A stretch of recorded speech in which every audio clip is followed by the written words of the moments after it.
للہ الذی لم یزل عالما قدیرا حیا قیوما سمیعا بصیرا والصلاة والسلام علی سید الانبیاء والمرسلین وعلی آلہ واصحابہ اجمعین اما بعد فاعوذ باللہ من الشیطان الرجیم بسم اللہ الرحمن الرحیم وَلَا تَقُولُوا لِمَنْ يُقْتَلُ فِي سَبِيلِ اللَّهِ أَمْوَاتٌ بَلْ أَحْيَاءٌ وَلَكِنْ لَا تَشْعُرُونَ فِي مقام آخر قال النبي صلى الله عليه وسلم لا يؤمن أحدكم حتى أكون أحب إليه من والده وولده والناس أجمعين كما قال الله تبارك وتعالى فی شان حبیبہ مخبرا وحکیما ان اللہ وملائکتہ یصلون علی النبی یا ایہا الذین آمنوا صلوا علیہ وسلموا تسلیما اللہم صلی علی سیدنا ومولانا محمد وبارک وسلم وصلی علیہ۔ اللہ رب العزت جل جلالہ و اما نوالہ و اعظم شانہ تعالیٰ کی حمد و ثنا کے بعد میرے اور آپ کے کریم آقا جناب رسول اللہ صلی اللہ علیہ وآلہ وسلم کے ذات والا صفات پہ صلاۃ والسلام پیش کرنے کے بعد علماء ذی وقار اور آپ تمامی احباب سامعین و حاضرین و ناظرین، خداوند قدوس ہمارا آنا اپنی بارگاہ میں قبول فرمائے۔ عزیزان محترم، ماہ محرم الحرام کی یہ غالباً پہلی تاریخ ہے، اور اس پورے ماہ مقدس میں بڑی ساری اسلام کی عظیم شخصیات، ہستیاں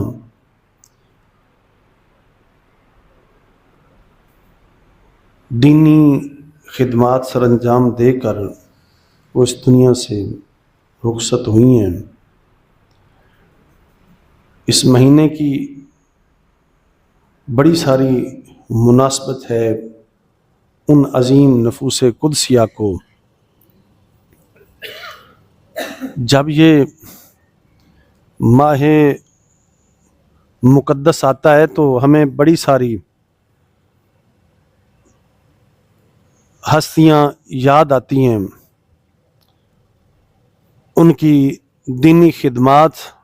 ان کے عظیم کارنامے ہمیں یاد آتے ہیں،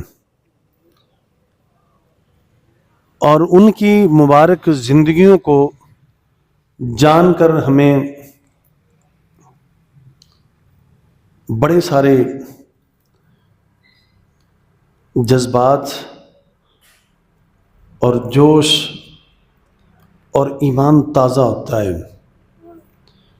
اور صحیح معنوں میں ہمیں دین کی، اسلام کی قدر ہوتی ہے کہ وہ کیسی ہستیاں گزری ہیں، انہوں نے کیسی دین کی خدمت کی ہے، ان کے دلوں میں کیسے اللہ جل شانہ کا ڈر، خوف اور کس قدر محبت تھی، اور کس قدر ان کے اندر مخلوق کی خدمت اور خلق کی قدر تھی ان کے دلوں میں، اور کیسی مبارک زندگی وہ گزار کے گئے ہیں۔ تو اس مہینے کے ساتھ بہت ساری یادیں وابستہ ہیں۔ میرے اور آپ کے کریم نبی صلی اللہ علیہ وسلم کے فیضان رحمت میں سے ایسے کتنے سارے پھول ہیں، ان میں سے ایک پھول، ایک گلدستہ جناب سیدنا عمر فاروق رضی اللہ تعالی عنہ بھی ہیں۔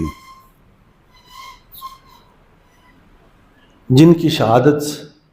ماہ محرم کی 1 تاریخ کو،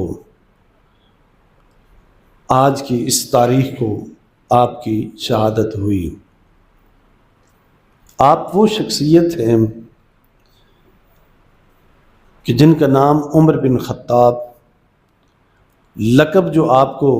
بارگاہ رسالت مآب صلی اللہ علیہ وسلم سے ملا ہے وہ ہے فاروق، کہ حق اور باطل، سچ اور جھوٹ کے درمیان فرق کرنے والے فاروق، اور آپ کی کنیت ابو حفص ہے۔ اور بتایا جاتا ہے کہ آپ کا سلسلہ جو سند ہے، وہ سلسلہ نسب آپ کا، وہ نامی پشت میں جا کے جناب رسول اللہ صلی اللہ علیہ وسلم کے ساتھ جا کے ملتا ہے۔ آپ بڑے بہادر اور بڑے ذہین فتین اور بڑے مضبوط شخصیت تھیں۔ اسلام سے پہلے بھی، اسلام کو قبول کرنے سے پہلے بھی آپ کا بڑا ایک سکہ تھا اور بڑی دھاک تھی، آپ کو بڑا جانا مانا جاتا تھا، اور وہ لوگ آپ سے بڑے مغلوب رہتے تھے اور بڑے خائف زدہ رہتے تھے۔ آپ کی شجاعت اور آپ کی بہادری کے بڑے قصے تھے۔ پھر مالک نے جب کرم کیا تو سرکار آپ کو دیکھتے ہیں، آپ کے حق میں دعا کی، اے کریم آقا، اے مولا، عمر بن خطاب کو اسلام کے دامن میں دے دیں۔ یعنی جناب فاروق اعظم رضی اللہ تعالیٰ عنہ کے لیے آپ نے دعا کی آپ کے حق میں، مولا اسلام کو عمر دے دیں۔ پھر مالک نے کرم کیا کہ آہستہ آہستہ جب سرکار کو دیکھتے اور حضور کے فرامین و ارشاد کو دیکھتے جب، اور جو پھر آپ نے تربیت فرمائی مسلمانوں کی، آپ سے پہلے تقریباً 40 افراد مردوں میں سے، اور تاریخ میں آتا ہے 10 عورتیں اس وقت کلمہ پڑھ چکی تھیں، ان کے آخر میں آپ تشریف لائے۔ اور ویسے تو آپ کے بڑے سارے ایسے واقعات ہیں کہ جب آپ نے اسلام کو دیکھا، سٹڈی کیا، مطالعہ کیا اس کا، تو قرآن مجید کی آیات جو آئی تھیں، جب ان کو آیتوں کو آپ نے دیکھا نا، چونکہ آپ کی عربی زبان تھی، اور کہا جاتا ہے کہ اس وقت عرب کے ماحول میں کوئی زیادہ کوئی پڑھے لکھے ہوئے تھے نہیں، نہ کوئی زیادہ پڑھے ہوئے تھے، نہ کوئی زیادہ کوئی لکھ سکتے تھے۔ تقریباً 17-18 کی تعداد ہے اس وقت، جو وہ وہاں کا ماحول جو تھا، جو پڑھ سکتے تھے یا لکھ سکتے تھے، ان میں سے ایک آپ بھی تھے۔ جب آپ نے وہ آیات بینات کو آپ نے تلاوت کیا نا، دیکھا تو بس دیکھا تو مالک کی طرف سے حق واضح ہو گیا، سینہ نرم ہو گیا اور شرح صدر ہو گیا۔ آپ نے جب دیکھا تو آپ متاثر ہوئے کہ واقعی یہ کلام اور یہ برہان اور حضور کی یہ نبوت و رسالت کوئی ایسی ویسی نہیں، یقیناً یہ حق ہے۔ پھر حضور کے دامن میں آپ تشریف لائے اور کلمہ پڑھا۔ آپ کا یہ واقعہ بھی بڑا لمبا سارا ہے ذرا، کہ جس انداز سے پھر آپ نے آغاز آپ کا ہوا، پھر آپ حضور کے پاس تشریف لائے، پھر اسلام قبول کیا، اور اسلام قبول کرنے کے بعد وہی جو آپ کی بہادری، وہ شجاعت آپ کی، اور وہی جو عدل انصاف آپ کا، وہ اہل قریش میں اور اہل مکہ میں وہ جو پہلے ہی مشہور تھا، جب اسلام کے دامن میں آئے تو پھر اسلام کے لیے آپ نے پھر وہ خدمات شروع کر دیں۔ آغاز اسلام میں وہ جو مسلمانوں کو ڈر رہتا تھا، خوف تھا، جب آپ تشریف لائے تو صحابہ فرماتے ہیں، حضرت عبداللہ ابن مسعود رضی اللہ تعالیٰ عنہ کہ اللہ تعالیٰ نے آپ کے ذریعے سے ہمیں بڑی تقویت دی، مضبوطی دی. جو ہم ڈر رہے ہوتے تھے، جو جھجک تھی وہ کفر کی، جب آپ آئے تو ہم سارے مضبوط ہو گئے، ہم سارے مضبوط ہو گئے. پھر وہاں سے پھر نماز سے پہلے اذان کا سلسلہ شروع ہوا. بہت سارے ایسے شریعت مطہرہ کے اندر ایسے احکام ہیں، ایسے عمل ہیں، ایسے فیصلے ہیں کہ جو آپ نے رائے پیش کی سرکار کی بارگاہ میں، جو رائے پیش کرتے کہ اگر یہ ایسا ہو جائے تو یہ اچھا ہے. کتنے سارے ایسے احکام ہیں شریعت کے کہ جو آپ نے حضور کو عرض کی تو ادھر سے اللہ جل شانہ کا کلام نازل ہو گیا، اور اسی بات کے اوپر پھر اکتفا ہوتا. یہ اذان کا ہے، پردے کا ہے کہ جب مستورات بغیر پردے کے باہر نکلتیں، سرکار دو علیہ وسلم کی ازواج مطہرات جب نکلتی رات کو تو آپ نے آ کے عرض کی یا رسول اللہ کیوں نہ ہو کہ عورتوں کے لیے پردہ رکھا جائے، یہ پردے کے ساتھ باہر آئیں. ادھر آپ عرض کر رہے ہیں، ادھر سے پردے کا حکم آ گیا. تو اسلام کے اندر آپ کا یہ سٹیٹس ہے، یہ مقام ہے. اللہ کریم نے وہ شان آپ کو دی ہے کہ جو بات کرتے ہیں، ذکر کرتے ہیں، وہ بات، اس بات کو پھر قرآن مجید میں سجا دیا جاتا ہے. اور سرکار دو علیہ وسلم کا ایک مقام پہ تذکرہ چل رہا ہے اور وہاں آپ کی ایک صفت کو بیان کیا جا رہا ہے. حضور کی صفت کو رکھا کہ فرمایا کہ وشاورہم، ایک آیہ مبارکہ وہاں اس آیت کے یہ لفظ ہیں کہ اللہ کے نبی وہ ہیں کہ جن کی باتیں، جن کے کام مشورے کے ساتھ ہوتے ہیں، جن کی باتیں مشورے کے ساتھ ہوتی ہیں، جن کے کام مشورے کے ساتھ چلتے ہیں. یعنی جیسے ہم یہ سنتے ہیں نا، یہ مشورہ کرنا بھی سنت ہے، یہ حضور کی صفت ہے. آپ کا تعارف اس حوالے سے بھی کیا گیا ہے کہ آپ کے کام مشورے کے ساتھ چلتے ہیں. اگر حضور مشورہ نہ بھی فرمائیں تو پھر بھی کوئی بات نہیں، آپ اللہ کے نبی ہیں، اللہ کے رسول ہیں. جو بات آپ فرما دیں کہ یہ کرو، یہ کرو، یہ کرو، یہ کرو، بس یہ میں نے کہہ دیا، یہ حکم دے دیا یا فرما دیا ہے، بس یہ کرو، یہ بھی فرما دیں تو تب بھی کوئی مذائقہ نہیں. لیکن اس میں بھی کوئی حکمت ہے، کوئی دانائی ہے کہ سرکار کی یہ صفت ہے کہ سرکار صحابہ سے پوچھتے ہیں کیا یہ ایسے ہو جائے تو یہ بہتر نہیں ہے، یہ ایسے ہو جائے تو ٹھیک نہیں ہے ذرا. تو اس لیے یہ آپ کی صفت بیان فرمائی کہ حضور کی ایسی باتیں ہیں کہ جو مشورے کے ساتھ چلتی ہیں. اسی لیے پھر وہاں سے آج ہمارے لیے بھی بہتر ہے کہ جب ہم کوئی کام کرنے لگیں تو کسی دانا سے، کسی عالم سے، فاضل سے، اپنے سے بڑے سے، اس بات کے کو جو جاننے والا ہو، جو ماہر ہو، اس کے ساتھ اس بات کو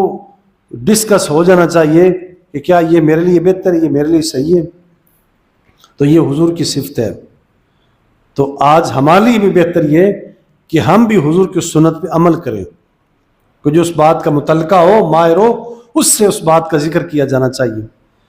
تاکہ پھر ہم کوئی نقصان نہ اٹھائیں. تو اسی طرح کتنے سارے ایسے احکام ہیں جو سیدنا فاروق اعظم حضور کی بارگاہ میں رکھتے ہیں تو حضور فرماتے ہاں یہ صحیح ہے، تو اسی بات کے اوپر پھر اس کو قرآن کے اندر سجا دیا جاتا ذرا. تو آپ کی یہ شان، آپ کا یہ مقام اور آپ کی دینی خدمات، اس کو جس زاویے سے دیکھ لیں، دین کی وہ خدمت کی ہے اور ایسے عامل رہے ہیں اور ایسے مومن اور ایسے مسلم اور ایسے امیر المومنین آئے ہیں کہ تاریخ جن کی مثال دینے سے قاصر ہے. وہ اپنی مثال آپ ہیں. اللہ جل شانہ کی وہ محبت، وہ ڈر، وہ خوف، وہ زہد، وہ تقوی، وہ پرہیزگاری، سادہ طبیعت ہے. مسلمانوں کے لیے امیر المؤمنین ہیں، خلیفہ وقت ہیں، 22 لاکھ مربع میل کے اوپر آپ حکومت کرنے والے ہیں. لیکن آپ کا حال حلیہ ذرا، یہ دلیل للہیت اور خشیت کی خوف خدا کی دلیل یہ دیکھیں اور مجسمہ یہ دیکھیں، نمونہ ماڈل آپ کو دیکھیں، اس قدر اللہ کی محبت اور خوف اور ڈر ہے دل میں. کوئی باڈی گارڈ نہیں ہے، کوئی گن مین نہیں آپ کا، کوئی درمیان میں ہے نہیں. جس مسلمان کو جس صحابی کو، جس دوست کو، ساتھی کو جب کوئی ضرورت پڑتی ہے، وہ بغیر بلا خوف و خطر وہ آپ کے پاس حاضر ہو جاتا ہے. اتنے بڑے حاکم ہیں آپ، اتنے بڑے خلیفہ وقت ہیں، اتنی بادشاہ ہے آپ کی، لیکن اس کے باوجود بھی کسی کو کوئی ڈر خوف نہیں ہے. ذرا آپ کے پاس جو بات ہوتی ہے بغیر کسی ڈر خوف کے آپ کو آ کے حاضر ہوتا ہے، عرض کرتا ہے ذرا کہ مجھے اس بات کی ضرورت ہے، مجھے یہ بات چاہیے، مجھے یہ کرنا ہے. تو آپ اس کو جو آرڈر دیتے، حکم دیتے، جو اس کی منشا، جو اس کی ضرورت ہوتی، حاجت ہوتی، آپ وہ کر دیتے فوراً. یہ اسلام کے وہ روشن باب ہیں کہ جس وقت مسلمان بغیر سفارش کے اپنے حاکموں تک پہنچا کرتے تھے، بادشاہوں کے پاس پہنچا کرتے تھے، اور اپنی ضرورت حاجت